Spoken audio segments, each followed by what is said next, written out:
Ուղևորների հոսքը դեպի Զվարթնոց, Գյումրի, Շիրակ օդանավակայաններ աճել է։ Գյումրիի օդանավակայանում օրինակ 32.4% աճ կա։ Տարածքային կառավարման ենթակառուցվածքների նախարարը այն պայմանավորում է ոլորտային քաղաքականության հետ, առանձնացնելով մասնավորապես բազավորման պայմանով սուբսիդավորումը, որին դրական է արձագանքել Wizz Air ավիաընկերությունը։ Սակայն Եվրամիության սև ցուցակից ըստ նախարարի դեռևս դուրս չեն գա, քանի որ նոր խախտումներ են հայտնաբերվել, եւ Խուդատյանի խոսքով վերացնելու համար անհրաժեշտ են նաեւ օրենսդրական ու կառուցվածքային փոփոխություններ։ Խուդատյանն ասում է, սեպտեմբերյան աուդիտից հետո արձանագրված թերությունների շուրջ 60%-ը արդեն շտկված է։ Այս ցուցակում Հայաստանը հայտնվել էր այնպիսի երկրների հետ, ինչպիսիք են Աֆղանստանը, Անգոլան, Կոնգոն, Նեպալը, Սուդանը եւ այլն։ Արդյոք ինքը ավիացիոն ցուցակը նշանակում է Հայաստանի ավիացիայի կործանում, ոչ, չի նշանակում Հայաստանի ավիացիայի կործանում, Հայաստանի ավիացիան զարգանում է եւ վերջին տարվա ընթացքում շատ ավելի լայն թափով է զարգանում։ Ամփոփելով անցած տարին նախարարը հայտնում է, առաջընթաց են գրանցել ճանշինի ոլորտում։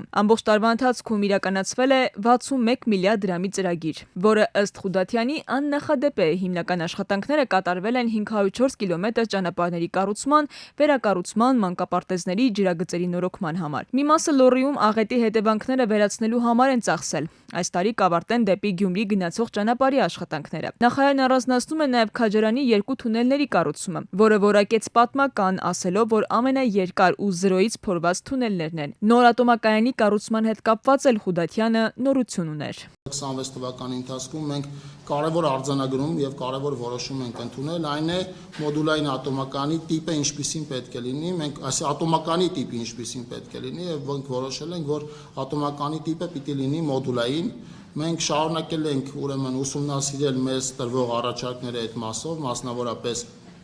եւ Ռուսաստանի Դաշնության եւ Միացյալ Նահանգների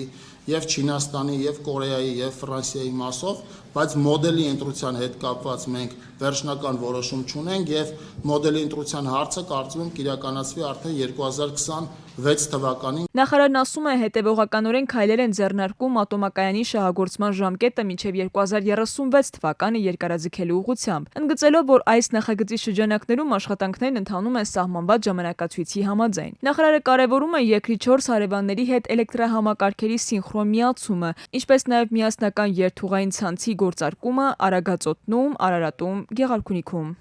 Քնարիկ Պետրոսյան, ժամը լրատվական։